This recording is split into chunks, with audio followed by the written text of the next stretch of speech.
Let's face it, self-help has failed us. We're reading more self-help books than ever, yet we're poorer, more stressed, and less socially connected than we've been in generations. The solution?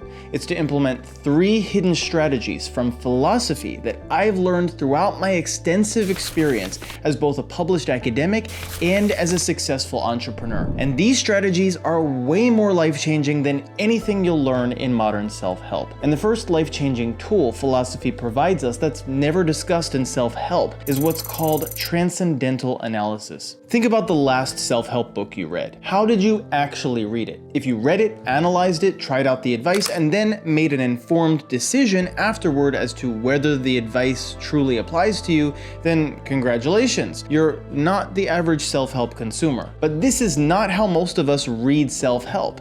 And worse yet, the way most self-help authors present their ideas virtually guarantees you won't get the results you're looking for. Let's take a few classic self-help titles. The 7 Habits of Highly Effective People by Stephen Covey, Atomic Habits by James Clear, The 5 Levels of Leadership by John Maxwell, or even something like Slow Productivity by Cal Newport. Now, let's be clear. All of the books I mention here are great reads. By all means, you should read them. However, all these authors, as well as authors of self-help in general, often unknowingly brainwash us into accepting certain ideologies or dogmas, whether we're aware of them or not. And this can be very dangerous long term. Let's take, for instance, the concept of productivity. Every author on productivity outlines ways to be more productive through various hacks, methods, or techniques. These techniques seem to be objective and unbiased, but when we pull back the curtain, they almost always contain hidden assumptions. And transcendental analysis is the tool we can use to pull back the curtain on those assumptions. But beyond being just some sophisticated sounding academic exercise, how does a transcendental analysis of these assumptions actually improve our lives? Well, let's start with a simple question.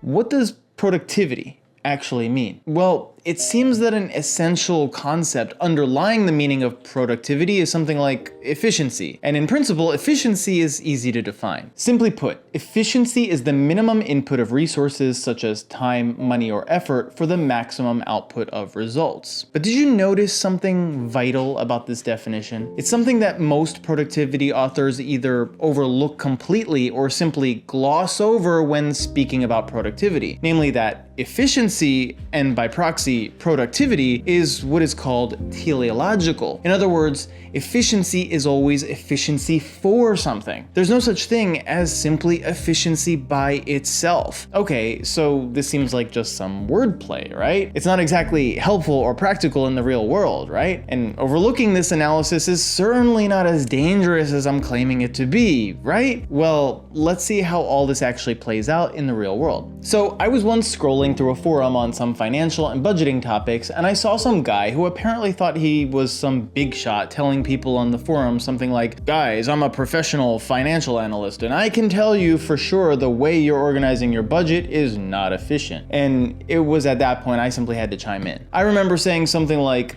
efficiency is inherently a normative and teleological concept. Whether or not someone's budget is efficient depends on the goal they have and the value they place on that goal. For instance, if I'm spending money on a daily Starbucks, who's to say that's not an efficient use of my budget? If I like to spend my money on traveling and books, who's to say that I should be spending it on real estate? Productivity then could look like spending all day writing your next novel, or it could look like spending the day in bed playing video games. In fact, we can extend this all the way to the very idea of economic productivity itself, and in a very practical way. GDP is one way to measure economic productivity if we believe, for instance, the goal is merely financial growth. But if we believe the goal is something different, such as well-being, we might use another metric called quality adjusted life years, or QALYs for short. And the result ends up being a completely different measure of productivity. The point here is, it's you who have to decide the for what purpose or goal central to the concept of productivity. And if you don't define it from the start, you'll simply end up letting someone else define it for you. Are you starting to see why philosophy is so much more helpful for improving our lives than self-help content? Well, you see, philosophical texts such as The Critique of Pure Reason by Immanuel Kant, Thus Spoke Zarathustra by Friedrich Nietzsche, or On Liberty by John Stuart Mill present us with a system of ideas, yes, but inherent in the works themselves is an invitation to engage directly with the works by questioning them, offering counter-arguments,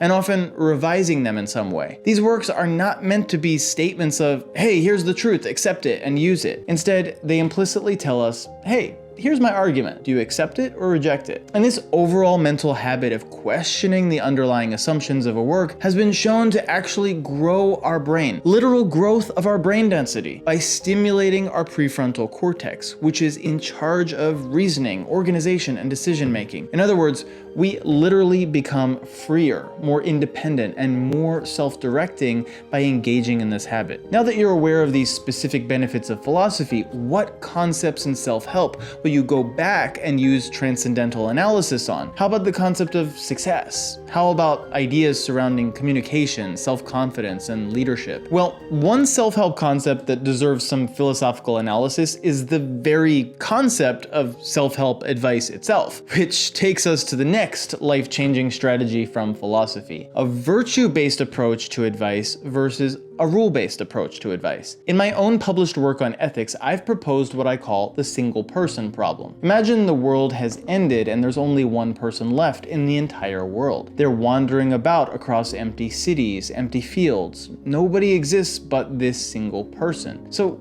what should this person do? How should this person behave? What does their self-help look like? Well, I've shown that because rule-based systems of ethics require other people in order to be functional at all. Rule-based approaches end up breaking down at this point. And so here's the central issue. Ethical theories, like theories in any field, should be broad in application. Theories of gravity should apply to all situations in which gravity acts on masses. Psychological and social theories should explain behavior in all situations and contexts. But the single person problem demonstrates that rule-based approaches to ethics, which are largely the approaches we find in self-help, are inadequate. You see, rule-based approaches to ethics offer us, well, rules. Don't lie, don't steal, don't kill. But at the same time, if a killer comes to your door asking where your children are, I would hope you'd break that first rule and lie to him. Here's a simple and clear case where rules break down. In this case, the rule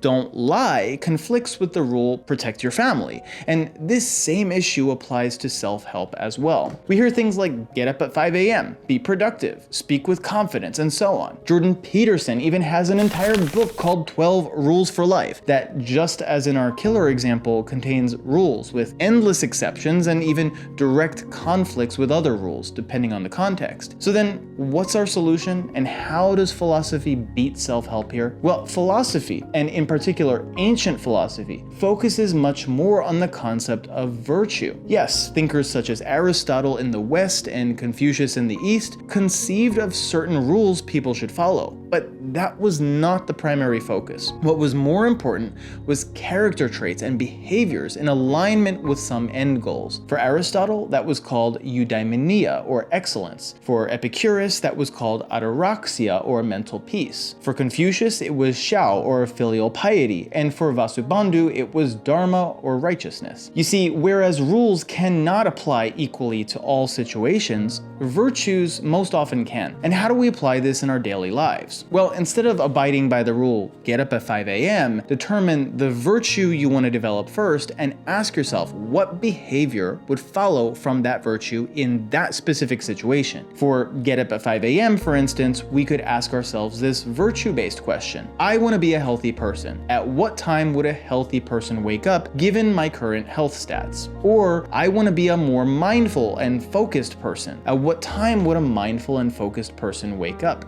given my current level of focus? These seem like flimsy questions with flimsy answers, but I assure you they're not. Just try them on a daily basis and you'll see what I mean. What you'll notice is you'll be able to better adapt any advice you get to a variety of situations without sacrificing the core values and virtues you want to develop. Now, to be fair, there are certain self-help books out there that touch on virtue-based approaches, such as a lot of Stephen Covey's and John Maxwell's work, but the rule-based approach is still heavily dominant in self-help content, and it's probably one of the reasons you feel like you're not making much progress. 4 helpful books for understanding virtue at a deeper level are Virtues of the Mind by Linda Zagzebski, Virtue as Social Intelligence by Nancy Snow, After Virtue by Alistair McIntyre, and of course we have to understand it all in the context of Nicomachean Ethics by Aristotle. The third and final strategy philosophy provides us for improving our lives can be called external focus. When I first started getting into personal growth content back in 2013 when I started my first business, I read book after book looking for that one magical tip that was gonna take my business to the next level. I got so focused on improving my leadership ability, my communication skills, my discipline, my financial management, and guess what happened as a result? I started to get so focused on these aspects of my own self-improvement that I stopped paying attention to world events. I stopped focusing on causes I previously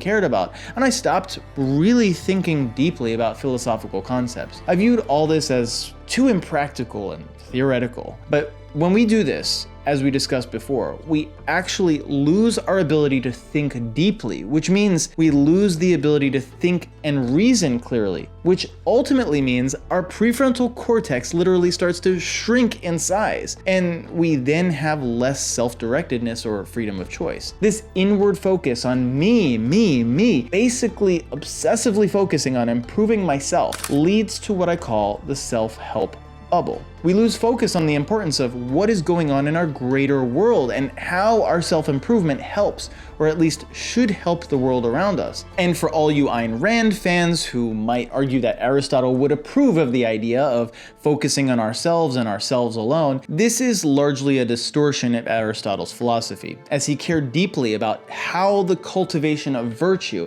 and our existence as what he called a social animal affects the polis, or essentially the greater community we're a part of. You see, philosophy as a whole demands that we look outward and demands of us to think about how our self-improvement, or lack thereof, affects others. Indeed, the whole field of moral philosophy is dedicated to this exact question. So, in order to escape the self-help bubble, we should read as much moral philosophy as we can. Utilitarianism by John Stuart Mill, The Republic by Plato, A Treatise of Human Nature by David Hume, and Groundwork of the Metaphysics of Morals by Immanuel Kant, to name a very few different moral philosophies. Explore these works, reflect on them, discuss them with others, and use them to decide how you will treat others. At the end of the day, self-help and philosophy can make a difference in our lives.